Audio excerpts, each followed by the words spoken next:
Hey guys, tonight we're going to do something a little different. We're leaving behind the vast cosmic scales of deep time and settling into a much more intimate, though no less mysterious, corner of history. Picture this. You're standing at the edge of a sun-dappled English garden in the middle of the 19th century. The air is warm, thick with the scent of lavender and climbing roses. Before you, a figure clad in crisp white linen tends to a row of quaint white-painted wooden hives. The air hums with the gentle, industrious thrum of thousands of honeybees. It's a picture of serene, pastoral elegance. But then you notice something odd. Atop the beekeeper's veiled hat, there's a strange adornment, something that seems both practical and yet slightly whimsical. A single long feather, or perhaps a spray of them, bobbing gently in the summer breeze. And that, my friends, is our central, sleepy mystery for the next few hours. Why on earth did Victorian beekeepers sometimes wear feathered hats? Now, if you were to just march into that Victorian apiary and start poking around one of the hives to get a closer look, your pleasant afternoon reverie would likely end with a face full of very, very unimpressed bees and a sudden, urgent need for a large quantity of mud poultice. Best to observe this one from a safe, comfortable, and ever so sleepy distance. So, before you get comfortable, take a moment to like the video and subscribe, but only if you genuinely enjoy what I do here. And as always, I'd love to know where you're tuning in from and what the time is in your little corner of the world. It's always fascinating to see our quiet little historical society stretching across the globe. Now, dim the lights, maybe turn on a fan for that soft background hum, and let's ease into tonight's journey together.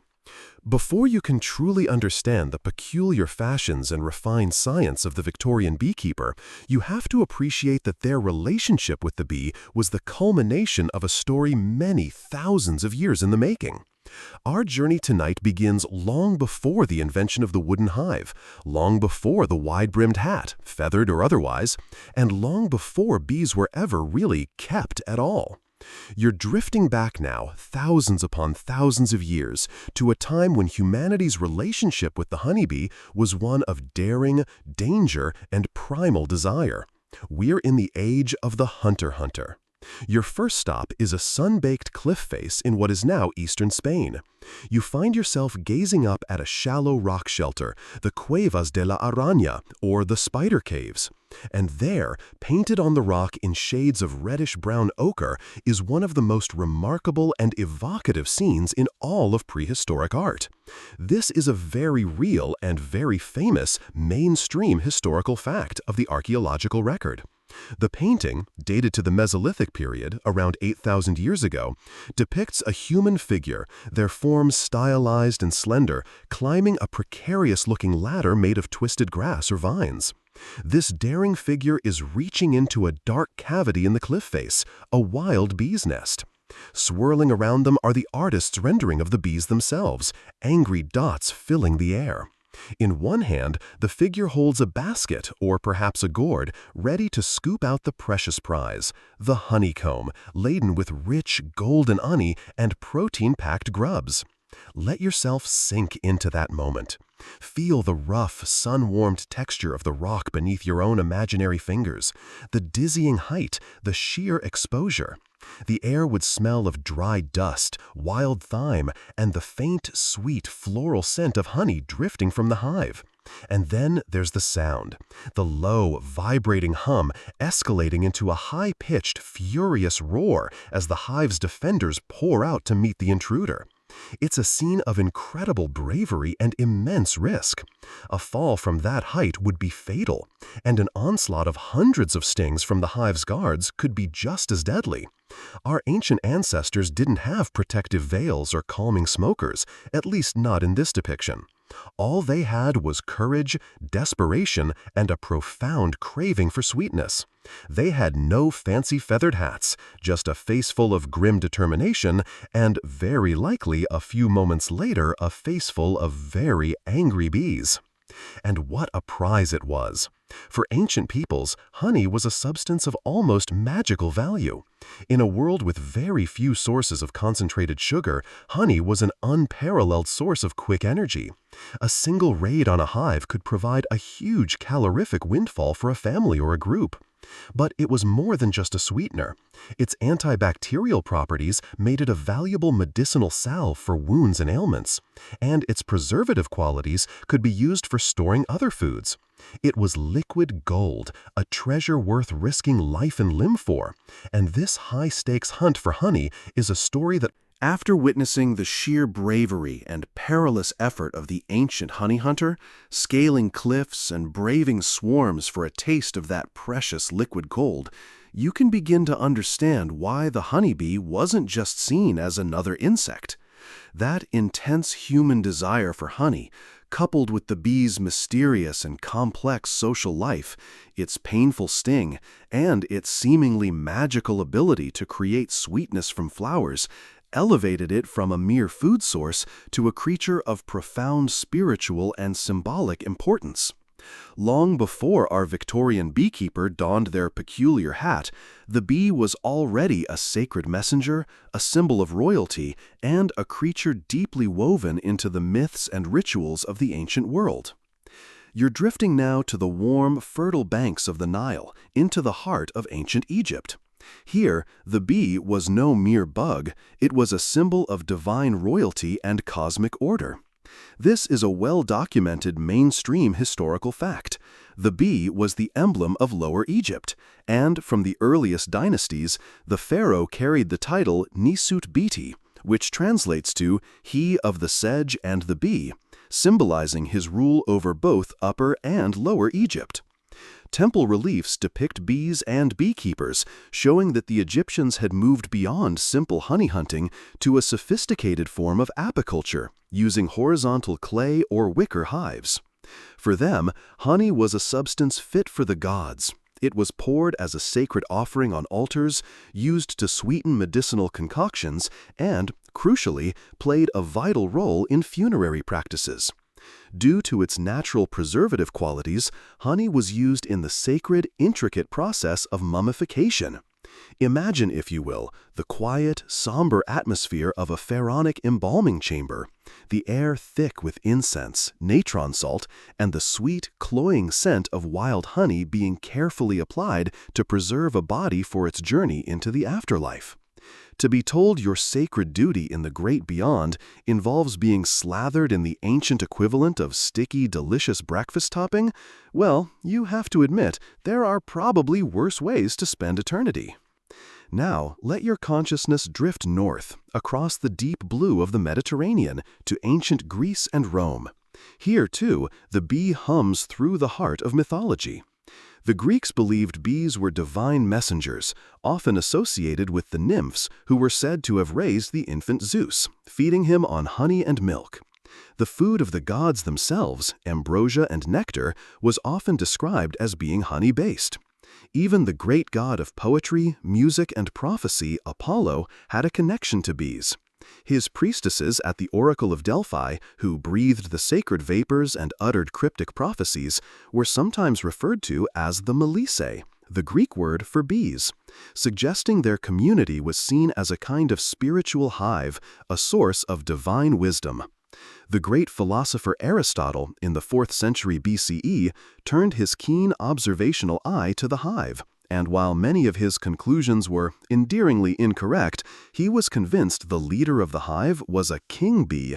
His work represents one of the first major scientific inquiries into their complex world. Later, Roman writers like Virgil in his epic poem The Georgics and Pliny the Elder in his Natural History would write extensively about the practical art of beekeeping, mixing astute observations with long-standing folklore and a deep sense of reverence for what Virgil called the heavenly gift of aerial honey. Moving north again, into the misty forests and hills of Celtic and Norse Europe, the bee's mystical reputation only deepens. Here, bees were often seen as wise beings, shuttling between our world and the other world, carrying secret knowledge and messages from the spirits or the gods. To harm a bee was to invite terrible misfortune. Mead, the potent, intoxicating beverage fermented from honey, was central to their culture. It was the drink of chieftains and warriors, celebrated in great halls, and believed to inspire poets and grant them the gift of eloquence. This profound connection, this view of the bee as a household companion and a spiritual go-between, is the ancient root of many later European traditions, including the charming and solemn practice of telling the bees, which we will explore in much more detail later in our journey. Being the designated bee whisperer in a Celtic tribe must have been a rather high-pressure occupation. You misinterpret one particular buzz as a complaint about the chieftain's new torque, and suddenly you're the one being offered up as a sacrifice to the gods. Best to be very sure of your translations. The mysterious nature of the bee's life cycle also gave rise to some wonderfully strange beliefs. One of the most persistent, a truly quirky tidbit of ancient lore, was the practice known as boogonia. For centuries, it was widely. As you felt the profound spiritual reverence the ancient world held for the honeybee, you can almost sense that this was a creature destined for a closer, if still somewhat mysterious, relationship with humanity. As the great empires of antiquity waned and Europe settled into the long medieval period, the practice of beekeeping shifted from the grand temples of Egypt and the philosophical gardens of Greece to the quiet cloisters of monasteries and the humble cottage gardens of peasants. The bee's sacred status lingered, but its primary role became more practical, and the central artifact of this long era, the very icon of beekeeping for over 1,000 years, was a simple, beautiful, and ultimately rather brutal invention: the straw skep. You are now standing in a quiet, walled garden in medieval England. The air is cool and damp. You see a row of what look like large, upturned baskets, each resting on a small wooden stool or tucked into a purpose-built niche in the stone wall, a bee bowl, to protect it from the wind and rain. These are the skeps. Picture a dome or a bell woven tightly from long coils of rye or wheat straw, or sometimes wicker, bound together with strips of bramble or split willow. It's the quintessential storybook image of a beehive, an object of rustic, handmade charm. Inside this woven world, a colony of bees performs its ancient alchemy. They build their delicate wax combs downwards from the curved ceiling, attaching them directly to the straw walls, filling them with honey, pollen, and the next generation of bees. There are no frames, no removable parts, no convenient little windows for the beekeeper to peek inside. The skep is a single, sealed, private universe. The medieval beekeeper, or bee master, tended to these colonies with a kind of intuitive, hands-off reverence. Beekeeping was a vital part of monastic life.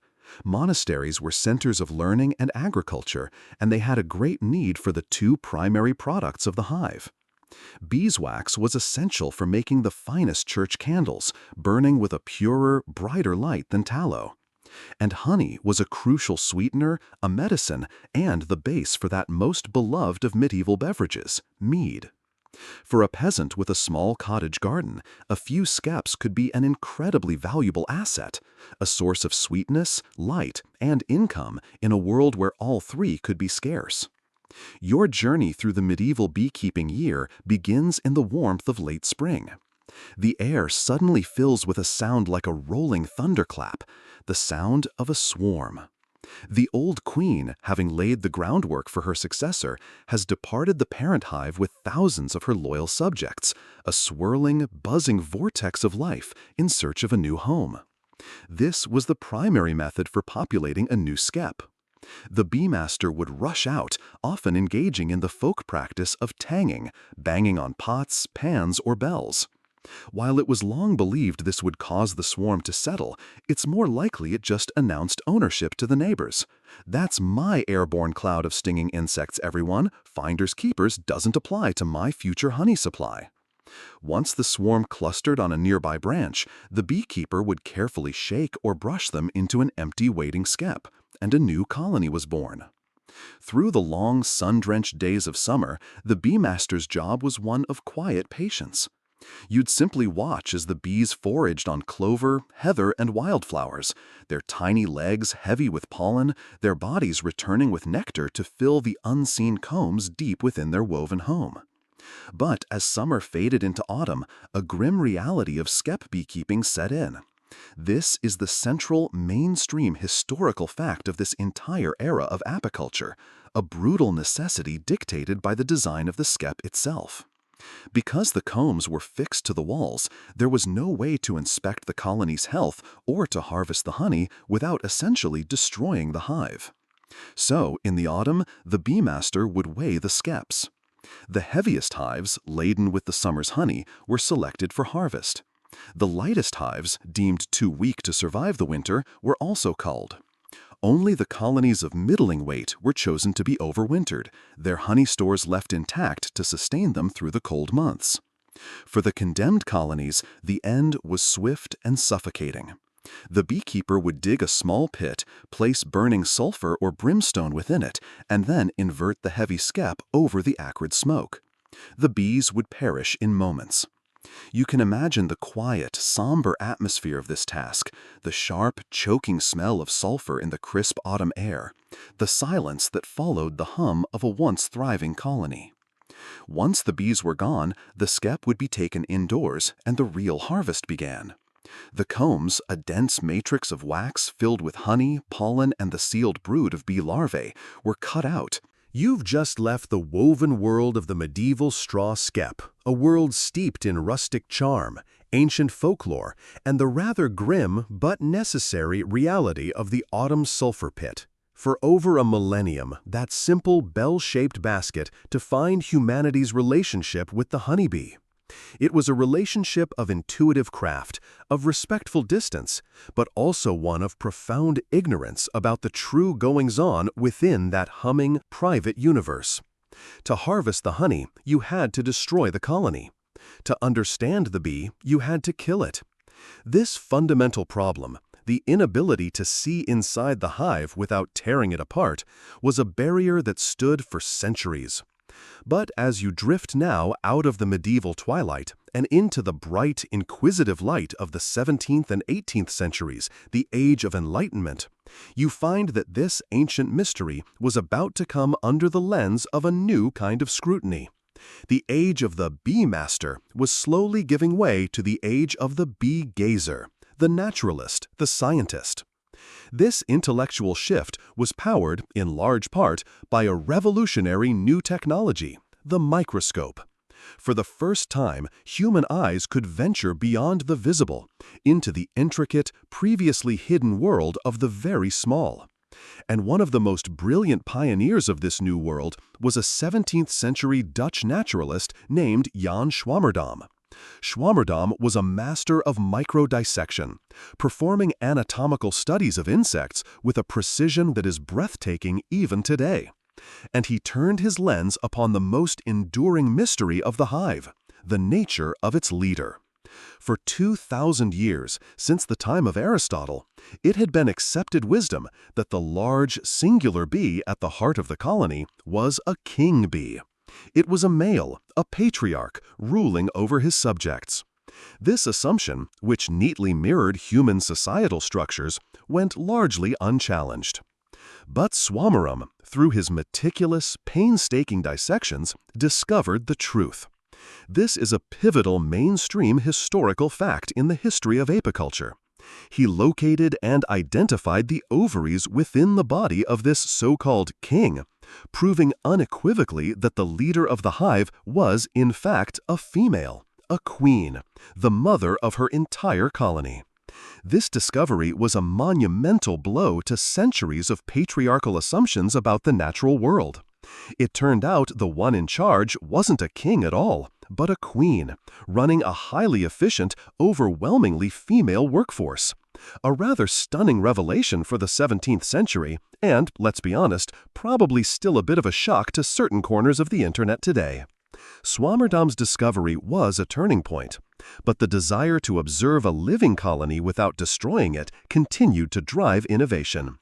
In the 18th century, the French scientist René-Antoine Ferchat de Réaumur, a classic figure of the Enlightenment, designed single-comb observation hives with glass panels.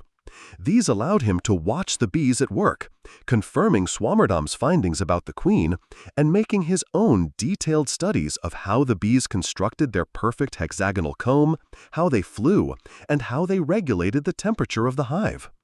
He was applying the scientific method, systematic, patient observation, to a subject that had previously been shrouded in folklore and guesswork. But perhaps the most fascinating and influential of these early bee gazers was a Swiss naturalist named Francois Huber, who worked in the late 18th and early 19th centuries. What makes Huber's story so remarkable is that he was blind, having lost his sight in his late teens. He conducted his groundbreaking research entirely through the eyes and hands of his devoted assistant and friend, François Bernens. Huber, with his brilliant, inquisitive mind, would pose the questions and devise the experiments, and Bernens would be his faithful observer, meticulously carrying out the manipulations and reporting his findings back to Huber. To overcome the problem of the fixed comb hive, Huber invented what came to be known as the leaf hive. Imagine a beehive constructed like a book, where each page was a single frame of comb, all hinged together on one side. You could carefully open the hive, page by page, frame by frame, to examine the comb, observe the queen laying her eggs, and watch the inner life of the colony unfold without causing significant disturbance. It was not a hive designed for honey production, but as a pure research tool, it was revolutionary. Using this ingenious device, Huber and Bernens made a string of crucial discoveries. They were the first to accurately describe the mating flight of the queen, proving that she mated with the drones high in the air, outside the hive. They figured out how bees produce wax, observing the tiny scales of wax that the bees secrete from glands on their abdomen. You've just been witness to the great intellectual awakening of early bee science, as the patient, methodical minds of the Enlightenment peered through their primitive microscopes and ingenious glass-walled hives, finally dethroning the mythical king bee and revealing the true nature of the queen and her colony. Yet, as we've noted, these profound scientific discoveries were largely the domain of a select few. Out in the rolling countrysides and quiet cottage gardens, the hum of the bee was still contained within the ancient, woven world of the straw skep. Now you are drifting forward in time, into the 19th century, into the heart of the Victorian era. It is here, in this age of remarkable contradictions, that the two streams of beekeeping, the ancient, intuitive craft and the new, rational science, finally begin to converge, creating the ideal conditions for the modern apiary and, indeed, the modern beekeeper to emerge. To understand the Victorian apiary, you must first understand the Victorian mindset. The 19th century was an era of breathtaking change and deep-seated anxieties.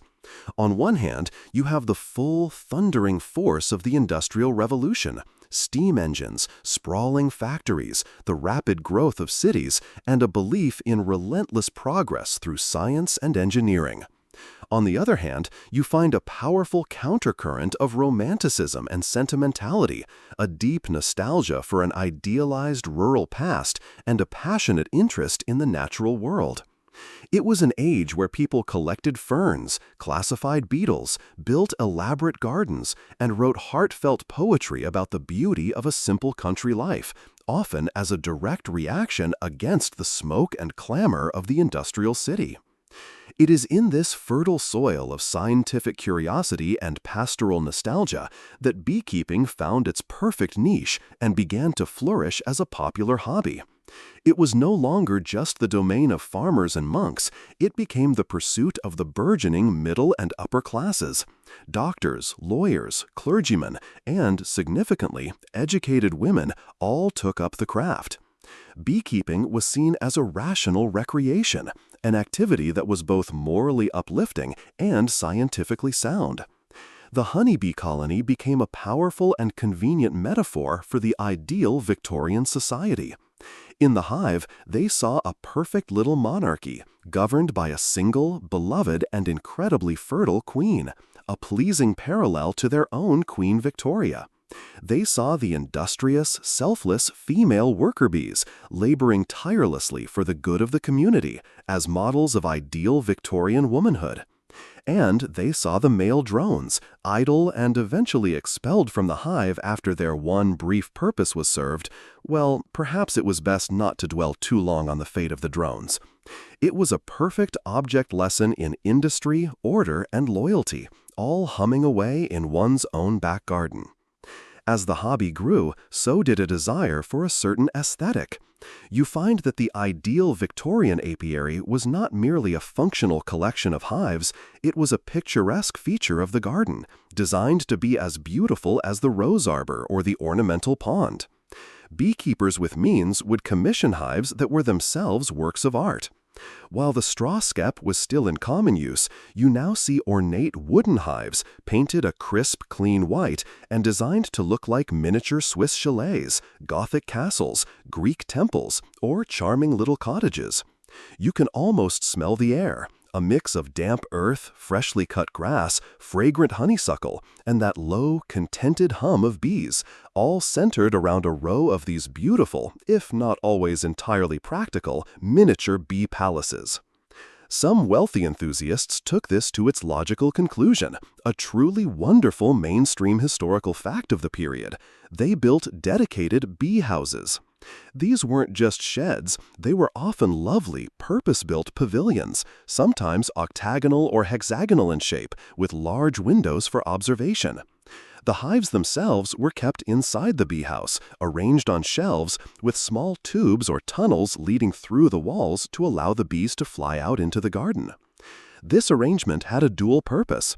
It protected the beautiful, often delicate ornamental hives from the damp English weather, and, more importantly, it allowed the gentleman or lady apiarist to engage in their hobby with maximum comfort and minimal risk. You could sit in your pleasant little bee pavilion, perhaps with a cup of tea and a notebook, and watch your colonies at work through interior glass windows without ever needing to don a veil or brave the elements. It's the ultimate in glamping for bees, really. A beautiful little house, protection from the rain, and a landlord who only occasionally watches you through a window while sipping Earl Grey.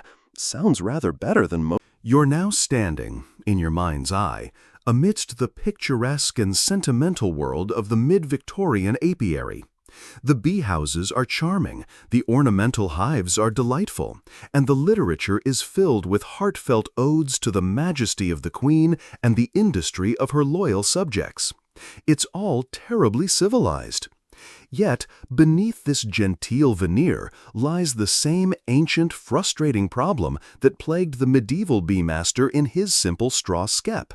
The bees, in their architectural enthusiasm, would insist on gluing everything inside the hive together with propolis and wild burr comb, making any inspection or honey harvest a sticky, destructive, and often bee-enraging affair. The scientific discoveries of the Enlightenment had revealed the secrets of the bee, but the central secret of the hive, how to manage it without destroying it, remained just out of reach.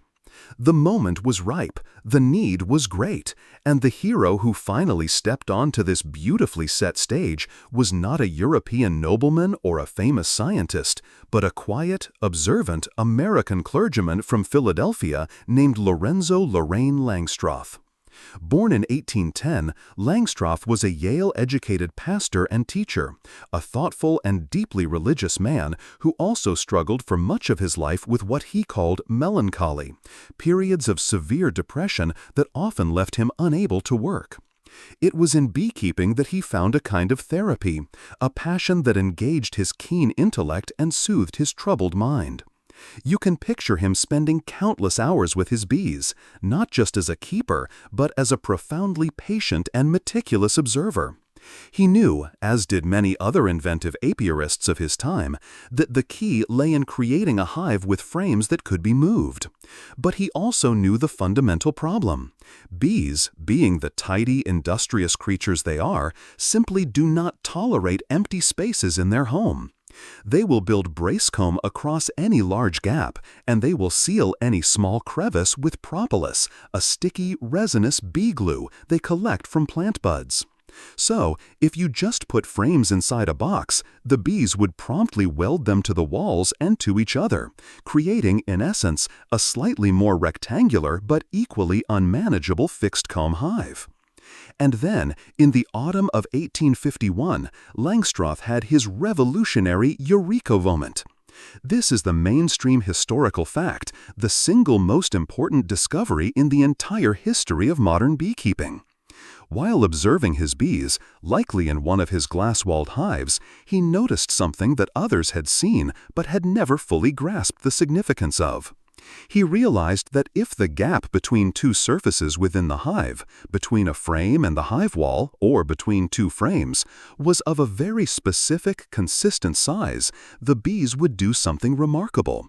They would do nothing. If the space was larger than this specific dimension, they would build comb in it. If it was smaller, they would seal it shut with propolis. But if it was just right, they would leave it open as a clear passageway, a bee-sized hallway. It was one of the greatest aha moments in agricultural history, and it was all about realizing that bees are incredibly particular about their personal space. They are, you might say, the meticulous introverts of the insect world when it comes to interior design and respecting fire codes. This magical dimension, which Langstroth had so brilliantly observed and understood, is now known across the beekeeping world as bee space. It consistently measures between 6 to 9 millimeters, or roughly a quarter inch to 3/8 of an inch. Armed with this profound yet beautifully simple insight, Langstroth set about designing a hive that respected this fundamental rule of bee architecture. He created a simple rectangular box, but inside he hung the frames from a rabbet or ledge at the top of the hive walls. Crucially, he designed it so that a precise bee space was maintained all around each and every frame, between the side bars and the walls, between the bottom bars and the hive floor, and between the frames themselves. The result was a hive where every single frame could be lifted out vertically, cleanly, and independently, without breaking comb, crushing bees, or sending the entire colony into a defensive frenzy. The impact of this invention, patented in 1852, cannot be overstated. It was a complete and utter game-changer, transforming beekeeping from a rustic, often brutal craft into a manageable science and a viable agricultural practice. For the first time, the beekeeper could truly be a steward of the colony, not just its eventual executioner. You could now easily slide out a frame to check on the health of the queen and see if she was laying eggs properly. You could inspect the brood for signs of disease, a task impossible in a skep. You could harvest honey by simply removing the frames. You have just witnessed the quiet genius of Lorenzo Langstroth, the man whose thoughtful observation of bee space finally unlocked the hive and transformed beekeeping from a craft of brute force into one of finesse and scientific management. His revolutionary movable frame hive, making its debut in the mid-19th century, was a catalyst. Suddenly, beekeeping became far more accessible, humane, and appealing to a much wider audience. This boom in hobbyist apiculture, particularly among the educated and leisured classes of the Victorian era, naturally led to the development of specialized equipment and, of course, specialized attire. And so you finally approach the central, whimsical mystery of our entire sleepy journey tonight: the peculiar fashions of the Victorian beekeeper, and the silent question posed by that strange and elegant feathered hat. First, let's address the fundamental, non-negotiable reality of beekeeping in any era. Honeybees sting. It's their primary and most effective means of defense. While the invention of the Langstroth hive allowed for much gentler handling, and beekeepers were beginning to selectively breed for calmer, less defensive strains of bees, the risk of being stung remained very real. For the Victorian novice, perhaps a clergyman tending his hives between sermons, or a lady taking up the hobby as a rational recreation, proper protection was not just a matter of comfort, but of safety. And the most crucial area to protect, then as now, was the face. This led to the widespread adoption of the bee veil. Now, you mustn't picture the modern, structured, almost astronaut-like helmet and veil combination. The Victorian veil was a much more elegant and sometimes precarious affair. It was typically a generous length of fine mesh fabric designed to be draped over a wide-brimmed hat and then securely tucked into the collar of one's jacket or dress. A mainstream historical fact you might find interesting is the color of this fabric. The material of choice was almost always black.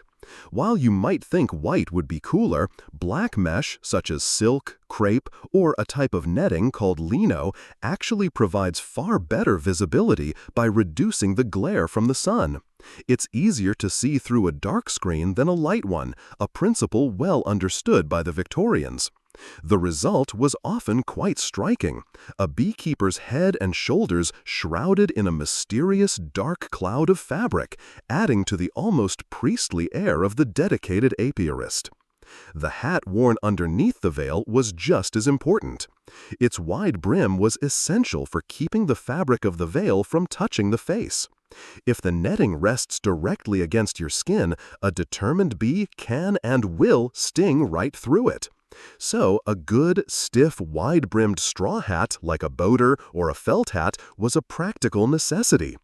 And it is here, perched atop this practical foundation, that we finally encounter our feathered enigma. Why the feathers? There are several competing theories, ranging from the eminently practical to the charmingly fanciful. The most likely and sensible explanation is that a long, stiff feather, perhaps a goose quill or a long tail feather from a rooster, served as a simple, ever-present tool.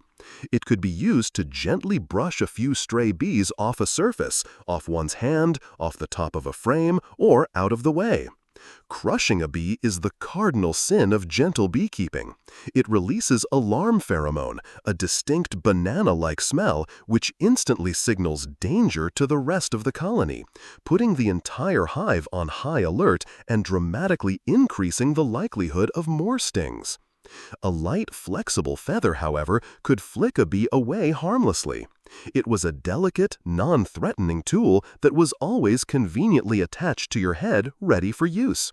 It's like having a tiny, elegant fly swatter that also doubles as a rather dapper fashion statement, very multi-purpose. But then there is the more folkloric possibility, our quirky tidbit for this section. Remember the ancient reverence for bees as messengers from the spirit world? Feathers, too, have a long history as symbolic objects associated with the air, with flight, with birds as divine messengers, and with spiritual communication. Could some of the more romantically or mystically inclined Victorian beekeepers have seen a feather on their hat as more than just a tool? Perhaps it was a talisman, a charm, meant to show respect for these aerial creatures and to foster a sense of harmony. Maybe, in a less conscious way, it was thought to mimic an insect's antenna, making the large, looming human figure seem just a little less threatening to the colony's guards. It's a wonderfully gentle thought, even if it is highly speculative. You've just been acquainted with the curious attire of the Victorian apiarist, standing shrouded in a black silk veil, perhaps with a jaunty, mysterious feather adorning a wide-brimmed hat. Now, you can gently place that figure within their natural habitat, a setting just as crucial to the story of 19th century beekeeping as the hive itself, the Victorian garden. The apiary, with its neat rows of white-painted hives, was rarely an isolated feature. It was the humming, living heart of a much larger world of horticulture, a world the Victorians embraced with a passion and scientific fervor that bordered on mania. The beekeeper and the gardener were often one and the same person, their two passions intertwined in a delicate, buzzing, and beautifully fragrant symbiosis. To drift through a Victorian garden is to drift through an era's entire worldview. This was the great age of horticultural exploration and experimentation. A mainstream historical fact of the period is the explosion of new plant species that poured into Britain from every corner of its vast empire. Daring plant hunters, braving perilous journeys in distant lands, sent back a dazzling array of exotic flowers, shrubs, and trees that had never been seen before in England. This influx fueled a nationwide obsession with gardening. It was no longer just about sustenance. It was an art form, a science, and a powerful symbol of status and refinement. The well-to-do competed to create the most elaborate and fashionable gardens, featuring complex bedding-out schemes with vibrant, almost garish carpets of color from flowers like geraniums, calceolarias, and lobelias. They built magnificent conservatories and greenhouses, inspired by Joseph Paxton's Crystal Palace, to house their tender exotics. They designed intricate gardens with winding paths, romantic grottos, specialized ferneries for their fern collections, and grand rosariums dedicated to the newly popular hybrid tea roses. Within this horticultural wonderland, the apiary found its perfect home. And the serious beekeeper understood that the success of their bees was inextricably linked to the design of their garden. Beekeeping manuals of the day, which were becoming increasingly common, would often dedicate entire chapters to the subject of bee pasturage, the art and science of what to plant to ensure your colonies were healthy, strong, and productive. You find that the ideal Victorian bee garden was a carefully curated landscape, designed to provide a continuous succession of nectar and pollen from the first stirrings of spring to the last fading days of autumn. You can almost smell it now, a gentle medley of fragrances drifting on the warm air. There would be the aromatic purple spikes of lavender, a favorite of both bees and humans. You'd see the charming star-shaped blue flowers of borage, a plant so beloved by bees it was often called bee bread. There would be sprawling patches of fragrant thyme and other herbs in the kitchen garden, all buzzing with activity. The Victorians championed the planting of white clover in lawns, not just for its nitrogen-fixing properties, but as a crucial source of summer nectar for the hives. Towering foxgloves, with their bell-shaped flowers perfectly designed for a bumblebee to bumble into, would line the back of a border. In early spring, the first crocuses would provide a vital early source of pollen. And for the very end of the season, the dark, glossy leaves of ivy, whose inconspicuous flowers bloom late in autumn, would offer the bees one last chance to top up their winter stores. It was a garden designed for a queen and all her tens of thousands of loyal subjects. It was also in the Victorian garden that the profound, interconnected relationship between bees and flowers became a subject of intense scientific fascination. The basic mechanics of pollination had been understood since the 17th and 18th centuries, but it was Charles Darwin, the ultimate Victorian naturalist, who truly illuminated the intricate co-evolutionary dance between insects and flowers. His 1862 book, On the Various Contrivances by which British and Foreign Orchids are Fertilized by Insects, was a masterpiece of detailed observation, showing how orchids had evolved incredibly specific and bizarre mechanisms to ensure pollination by particular insects. The beekeeper, tending to their hives and their garden, had a front-row seat to this beautiful process. They would see their apple and pear trees set more fruit, their strawberries become more abundant, and their clover patches produce more seed, all thanks to the tireless work of their bees. It was the ultimate natural win-win.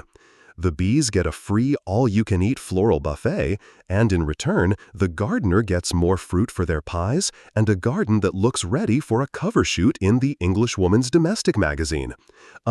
You are now deeply immersed in the world of the Victorian apiarist, standing in their idyllic bee garden, a place of fragrant flowers and scientific observation, a perfect harmony of nature and nurture. This passion for improvement, for classification, and for showcasing the fruits of one's gentle stewardship over nature naturally spills out from the private garden and into the public sphere. For the 19th century was not only an age of invention and romanticism, it was quintessentially the age of the Great Exhibition. And so you find your sleepy self drifting away from the quiet solitude of the garden and into the low, buzzing murmur of a new and surprisingly formal arena, the Victorian Honey Show. The culture of public competition was a cornerstone of Victorian life.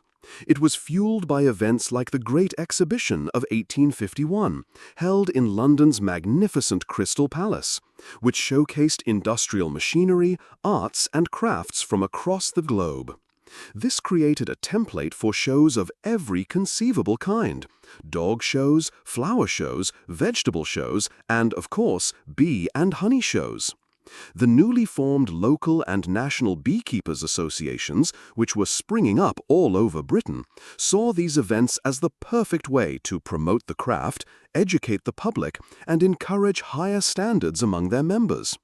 This rise of formal competitive exhibitions is a mainstream historical fact that marks beekeeping's transition from a purely domestic craft to a serious, organized hobby.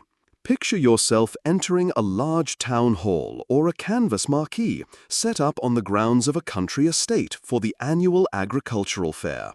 The air inside is a unique and rather pleasant mix of scents: the sweet, floral perfume of honey, the clean, rich aroma of pure beeswax, the faint smell of damp wool from tweed jackets, and the ever-present aroma of brewing tea and freshly baked scones from a nearby refreshment tent.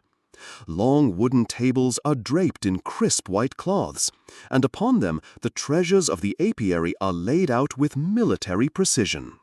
You see rows upon rows of gleaming glass jars filled with honey, each catching the light and glowing like liquid amber. You see pristine, pale yellow blocks of beeswax, and intricate sections of perfect honeycomb displayed in little glass cases like precious jewels.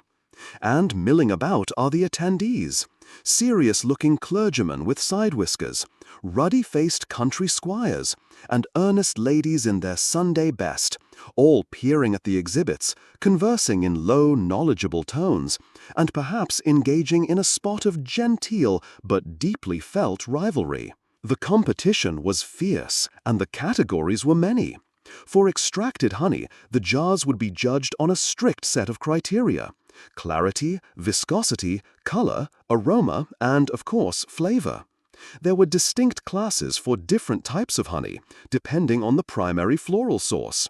You might have a class for light, delicate clover honey, another for the more robust and aromatic heather honey from the moors, and perhaps one for the pale, exquisite honey derived from sainfoin, a popular forage crop.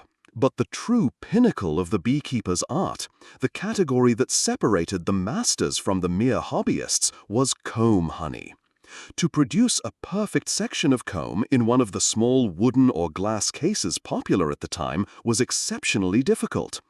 The bees had to be encouraged to draw out the wax foundation, fill every single cell with honey, and then cap it with a layer of pristine, pearly white wax, all without leaving any empty cells or travel stain, the discoloration that occurs as thousands of tiny bee feet patter across the white cappings. It was a test of the beekeeper's skill in hive management and a testament to the colony's own tidiness and productivity. Beeswax, too, was judged with immense gravity. A pale primrose yellow color was often considered the most desirable. The wax was judged on its purity, its clean scent, and its presentation. And this is where you find a wonderfully quirky tidbit of Victorian competitive spirit. Beekeepers wouldn't just submit a simple utilitarian block of wax. They would often use their finest, most pristine wax to cast elaborate ornamental sculptures. You might see miniature castles with delicate turrets, intricately detailed cathedrals, royal crowns, baskets of flowers, or even busts of Queen Victoria herself, all rendered in pure, fragrant beeswax.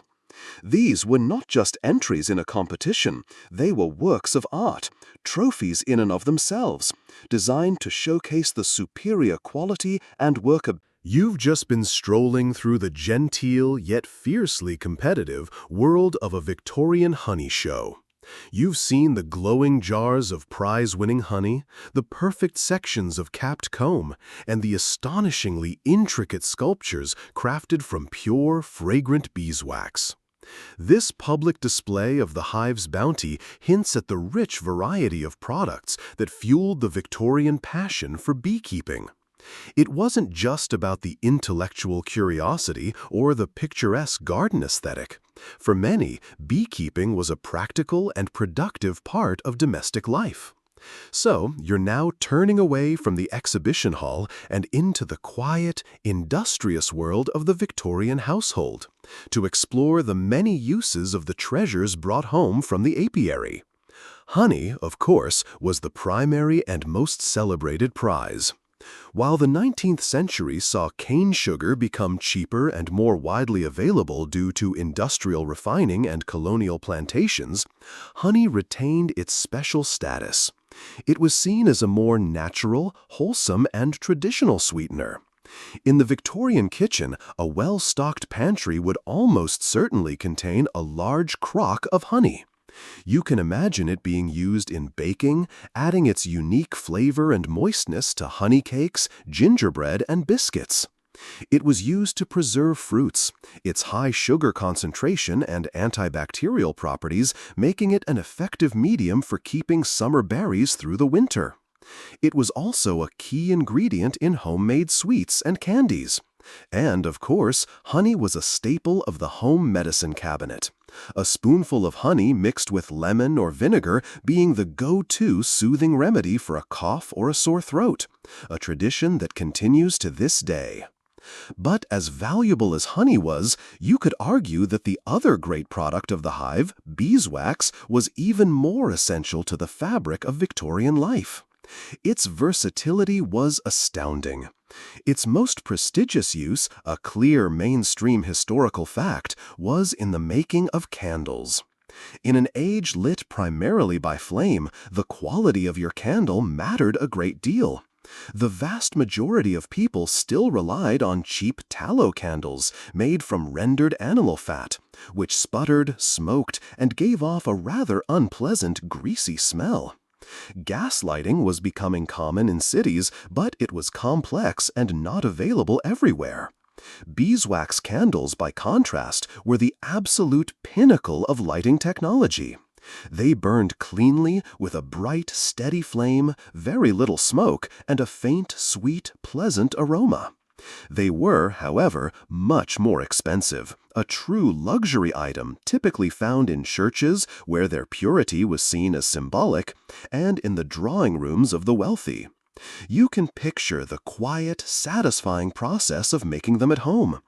Dipping wicks repeatedly into a pot of molten golden wax, or pouring the liquid wax into polished metal molds to create elegant, smooth tapers.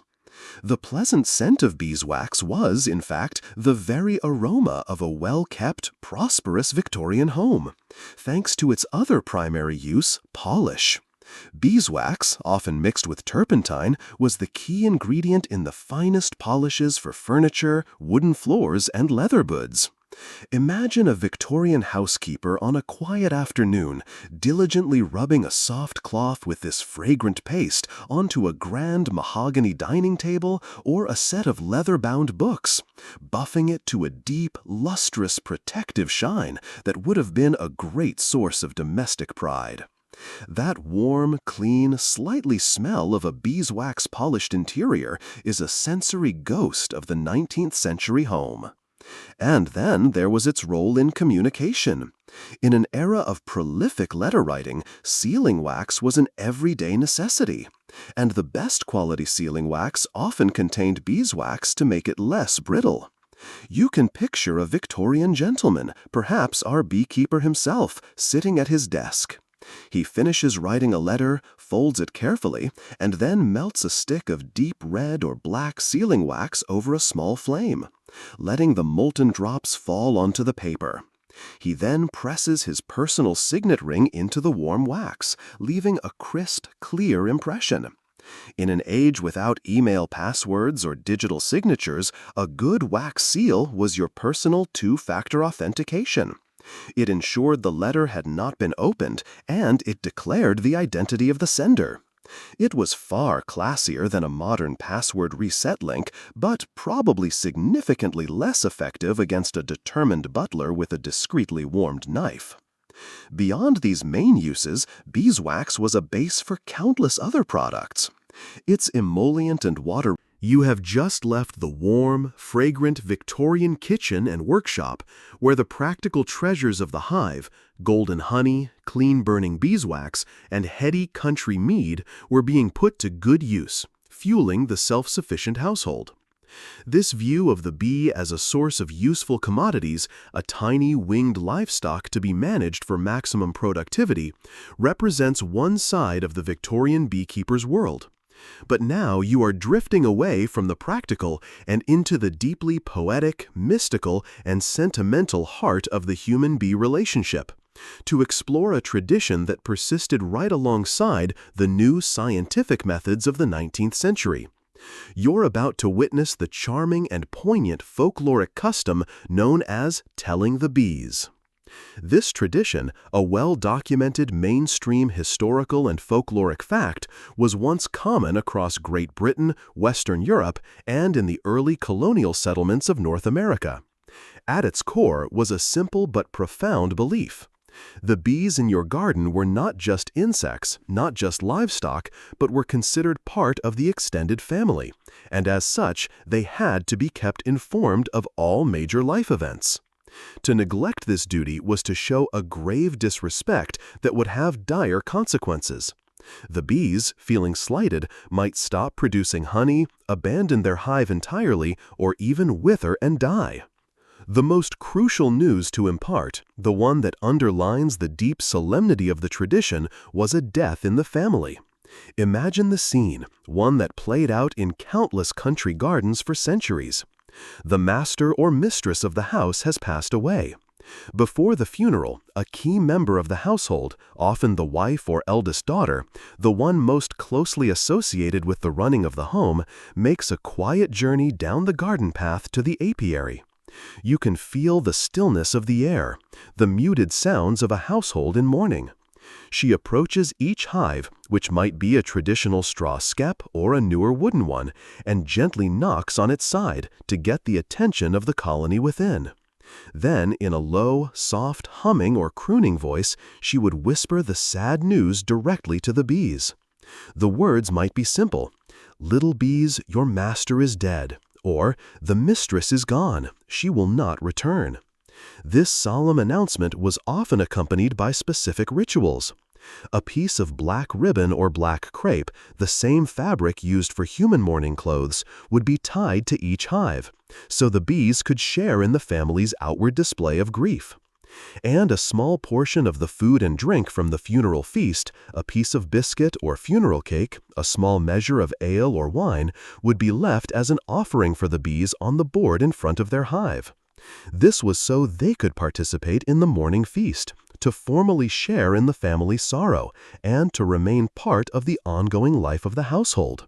It's a deeply touching image, one that suggests a bond far beyond mere ownership.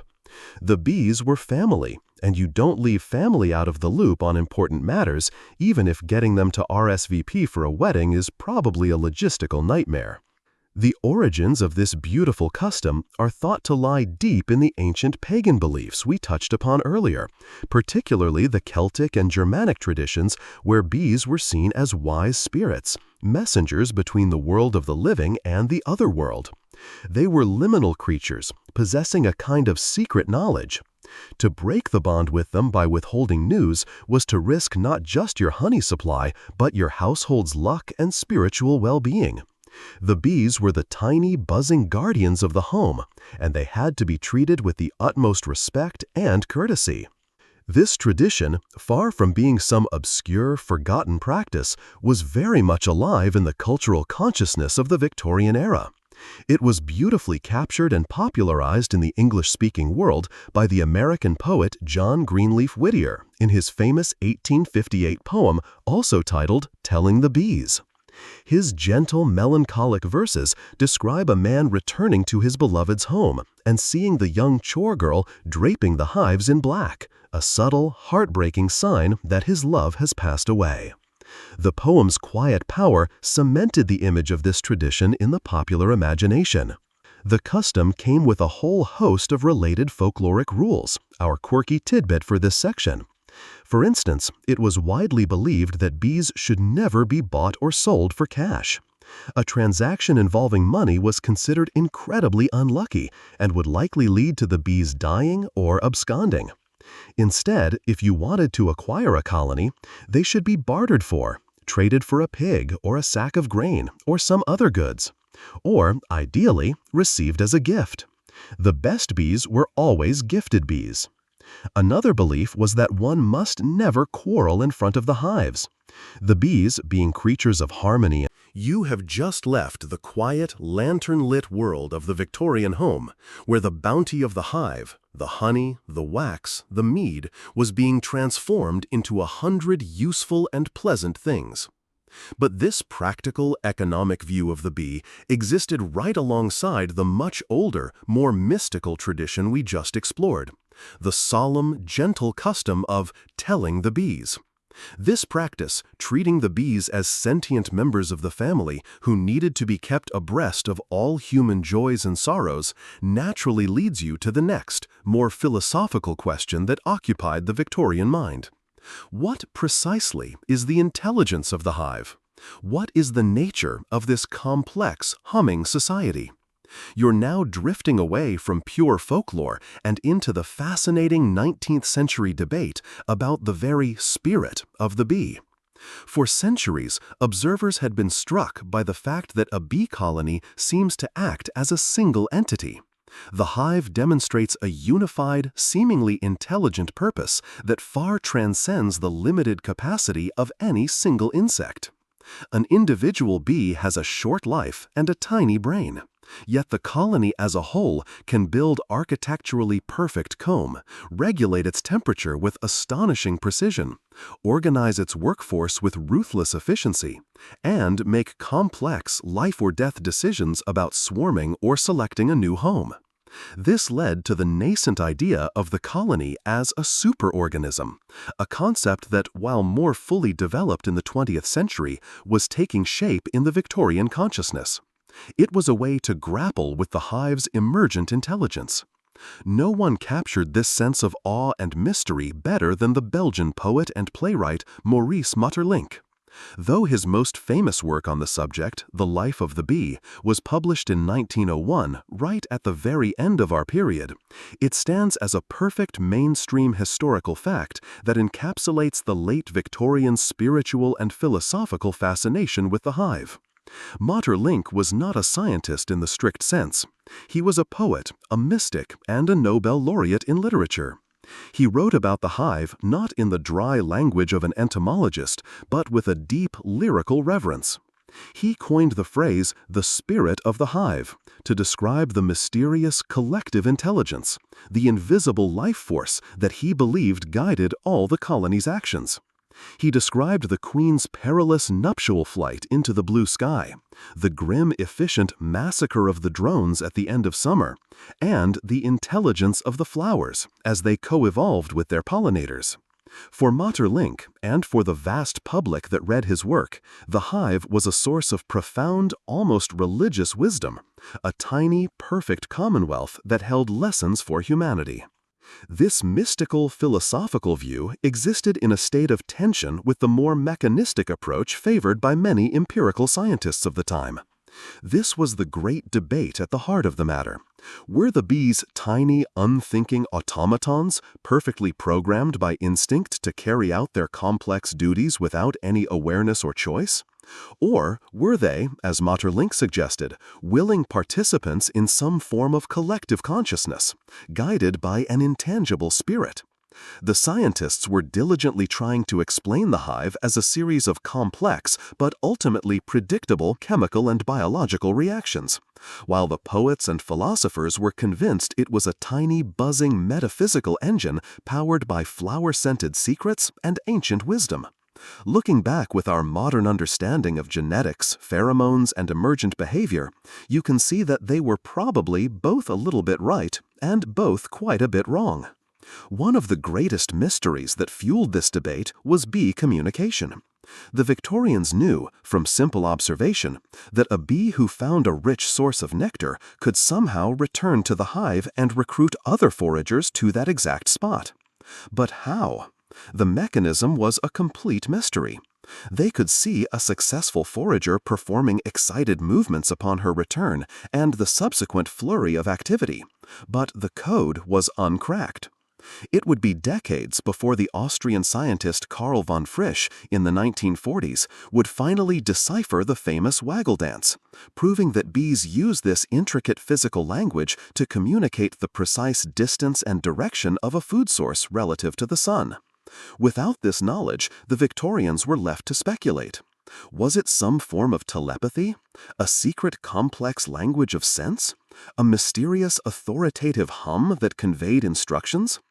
Historians of science continue to explore the 19th century debates on animal intelligence, noting how discussions about creatures like bees and ants often became a proxy for much larger, more contentious philosophical arguments about the nature of instinct versus reason, the existence of a soul, and humanity. You've just been eavesdropping on the great Victorian debate about the spirit of the hive, a quiet but passionate conversation that blended science, poetry, and philosophy, all in an attempt to understand the mysterious intelligence humming away in the garden apiary. This very debate, with its complex ideas and intellectual ponderings, hints at the kind of people who were now being drawn to the craft. And so, you can now gently turn your attention from the bees themselves to their keepers, to discover which social groups in 19th century England were most captivated by this ancient art, transforming it into a defining hobby of the era. For centuries, beekeeping in Britain had been a largely rural, pragmatic affair, the domain of farmers and cottagers who relied on the honey and wax for their household economy. But in the Victorian era, thanks to the new scientific understanding and the revolutionary hive designs that made the practice more manageable and humane, beekeeping experienced a remarkable boom as a popular, respectable hobby for the educated middle and upper classes. And two groups in particular came to define the public face of this new wave of apiculture: clergymen and ladies. You can easily picture the country vicar as the archetypal Victorian beekeeper. It was a role that suited him perfectly. As an educated man, often with a university background in classics or divinity, he had the intellectual curiosity to appreciate the new scientific literature on bees. He saw in the natural world, and especially in the exquisitely ordered society of the hive, a perfect illustration of God's divine handiwork, a concept known as natural theology. The bees, with their tireless industry, their selfless loyalty to the queen, and their miraculous creation of honey and comb, provided endless material for Sunday sermons on virtue and purpose. Furthermore, the vicar typically resided in a comfortable vicarage that came with a large garden, the ideal setting for an apiary. His schedule, while filled with parish duties, often afforded him the leisure time for such a patient, observant hobby. And, not insignificantly, the modest income derived from selling surplus honey and wax could be a welcome supplement to a clergyman's often meager stipend. It was, in short, the perfect side hustle for a man of the cloth, respectable, intellectual, morally instructive, and it produced both potent metaphors for the pulpit and a nice bit of mead for the pantry.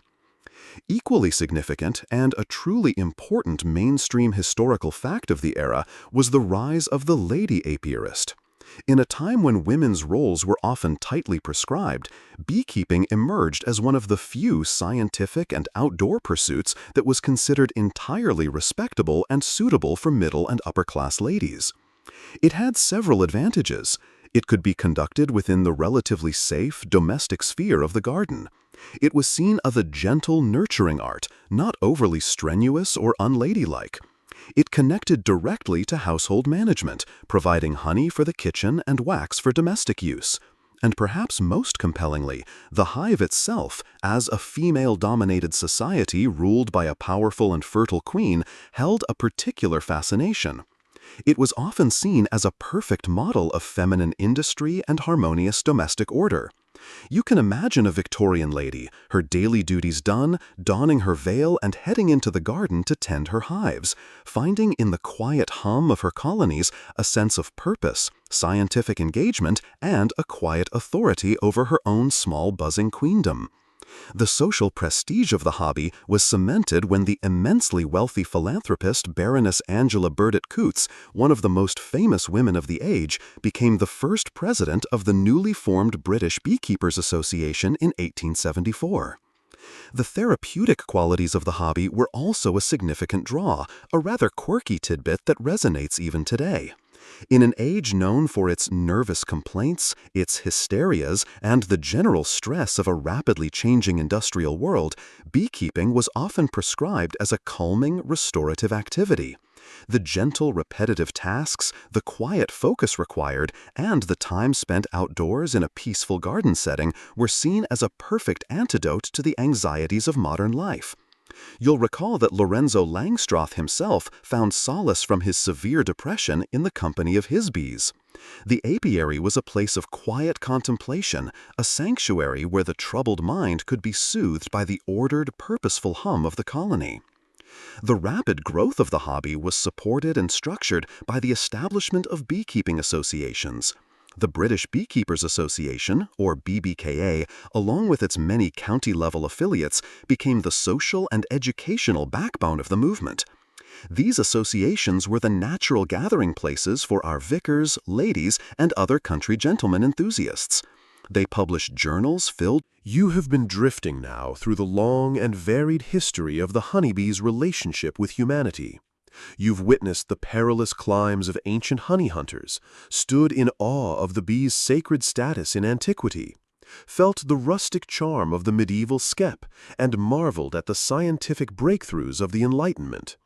You've strolled through the idyllic Victorian garden, attended the formal honey shows, and respectfully observed the solemn, whispered tradition of telling the bees. You've even peered into the Victorian mind as it grappled with the hive's mysterious spirit. And now, with all this context swirling gently in your sleepy mind, you find yourself back where our journey began, standing at the edge of that sun-dappled 19th-century lawn, looking at that enigmatic figure in their veil, ready at last to confront the titular question of our entire sleepy saga. It is time to solve the mystery of the feathered hat. So, why did some Victorian beekeepers wear hats adorned with feathers? As you might have guessed by now, the answer isn't a single, simple fact, but a delightful and very Victorian mosaic of practicality, fashion, folklore, and social convention. There is no one right answer, but by weighing the most likely possibilities, we can arrive at a wonderfully satisfying and deeply historical understanding. Let's first revisit the most practical and, for many historians, the most probable explanation: the feather as a purpose-built tool. You're now looking closely at the feather itself. It's not just any fluffy plume.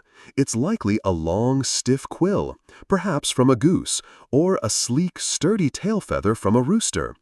As we touched upon earlier, such a feather makes an exceptionally good bee brush.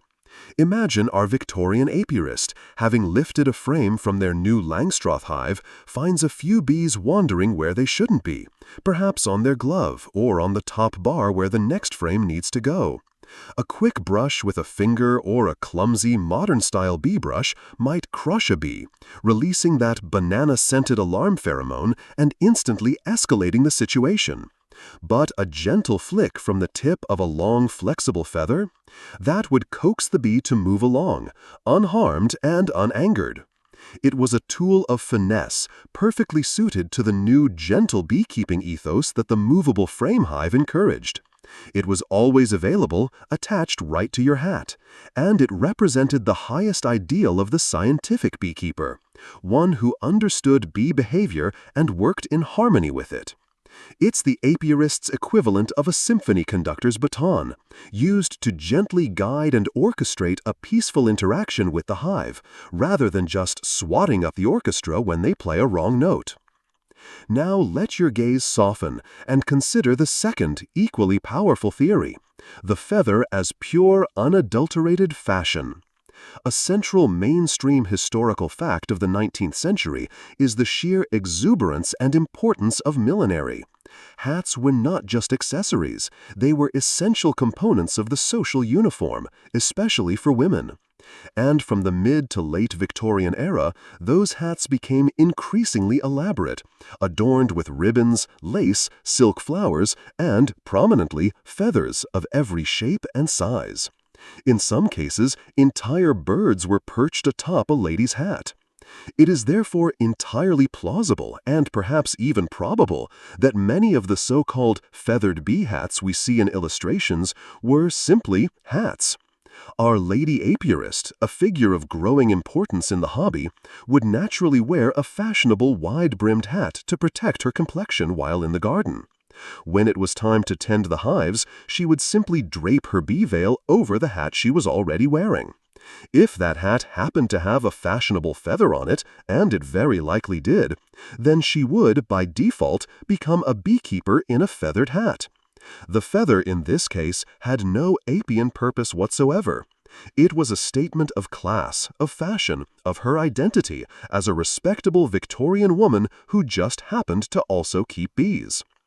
The truth, as it so often does, likely lies in a comfortable, sleepy synthesis of these two ideas. You can easily imagine how function and fashion might have merged. A lady, wearing her fashionable feathered garden hat, might have discovered quite by accident how useful that feather was for gently nudging a bee. Or a practical country vicar, having seen a lady use her hat feather to good effect, might deliberately tuck a sturdy quill into the band of his own plain hat, creating a purpose-built tool. Fashion may have provided the object, and practicality discovered its function. Of course, we cannot entirely dismiss the third, more mystical possibility, our final quirky tidbit for the night. Given the Victorians' deep sentimentality, You've now arrived at the final quiet moment of our journey, having just untangled the delightful, multifaceted mystery of the Victorian beekeeper's feathered hat. You've seen how that single, elegant flourish was a perfect symbol for an era that blended emerging science with deep sentimentality and practical function with social fashion. Having solved our central puzzle by embracing its complexity, you can now gently pull your focus forward, tracing the long, humming echoes of the 19th century into our world today. How do the innovations, the attitudes, and the spirit of that Victorian apiary continue to shape the way we keep bees in the 21st century? The answer, you may not be surprised to learn, is in almost every way imaginable. The most profound and enduring legacy is, without a doubt, the invention that truly defined the era, the Langstroth hive. This is a simple but powerful mainstream historical fact. Walk into almost any modern apiary, anywhere in the world, from a commercial operation in California with thousands of hives to a hobbyist's backyard in suburban England, and you will see boxes that are the direct descendants of Lorenzo Langstroth's 1851 design. The dimensions may have been tweaked by millimeters, the wood might sometimes be replaced with high-tech polystyrene or plastic, but the core principle of vertically hanging frames, suspended within a box, all perfectly surrounded by that magical 8mm bee space, remains utterly unchanged. That quiet Victorian clergyman's insight was so perfect, so elegant, that it has remained the global standard for nearly 175 years. The echoes are present in all our modern equipment as well. The bellows-style smoker, that indispensable tool for calming a colony, was perfected and popularized in the late Victorian era, with designs like the Bingham smoker from the 1870s becoming the template for what we still use. The centrifugal honey extractor, which allows us to harvest honey without destroying the precious wax comb, was another 19th century invention made possible only by Langstroth's removable frames. And your own protective gear? Our modern full-body bee suits, often made of fine meshed ventilated fabric, still follow the principles established by the Victorians. Wear light colors, use smooth textured fabric, and most importantly, protect the face with a veil. The modern astronaut-style helmet with its built-in veil is simply a more robust, efficient, and arguably less elegant version of the Victorians' wide-brimmed hat and draped silk netting. But the legacy goes deeper than just equipment. The very culture of modern beekeeping is steeped in Victorian attitudes. The idea of beekeeping as a respectable, intellectual, middle-class hobby, rather than just a farmer's chore, was truly born in the 19th century. The thriving culture of local beekeeping associations, with their monthly meetings, guest speakers, and newsletters, is a direct continuation of the county associations founded by those earnest vicars and ladies.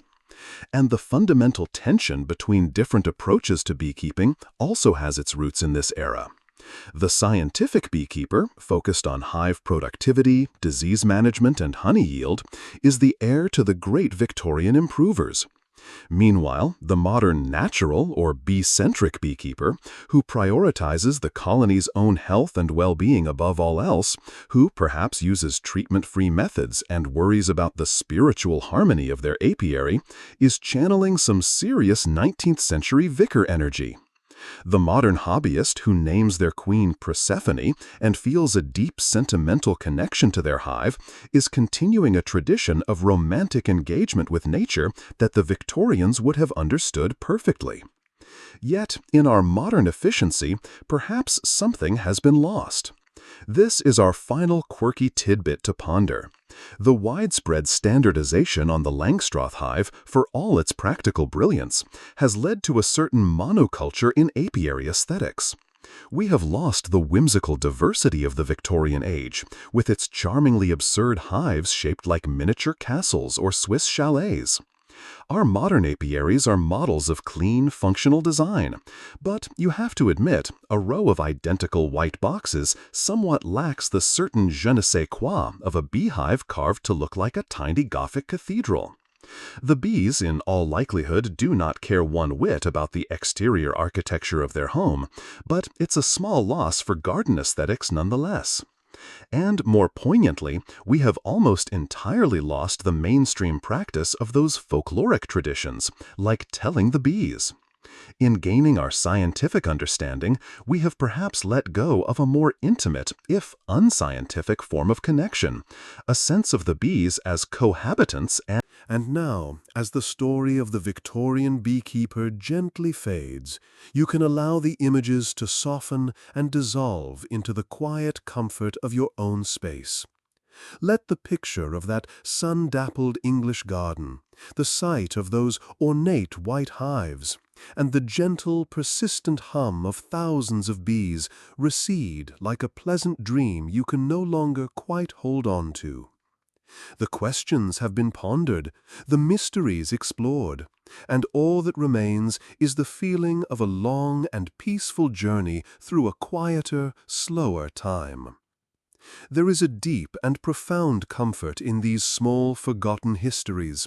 They remind us that every era, even one known for its great industrial might, was filled with quiet passions, gentle hobbies, and a deep human need to connect with the intricate wonders of the natural world. The worries and struggles of the Victorian beekeeper, their triumphs at the honey show, their solemn whispers to the hive, all feel very distant now, their urgency softened by the passage of time, shrinking our own modern concerns to a more manageable, sleepier scale. Let the darkness of your room be as peaceful as a country garden at twilight. Let the soft sound of a fan be the distant hum of a contented hive settling in for the night. You have been a wonderful and patient traveling companion on this long journey. There are no more facts to learn, no more mysteries to solve. There is only the stillness, the quiet, and the gentle descent into a deep and truly restful sleep, filled perhaps with the faint, sweet scent of beeswax and wildflowers.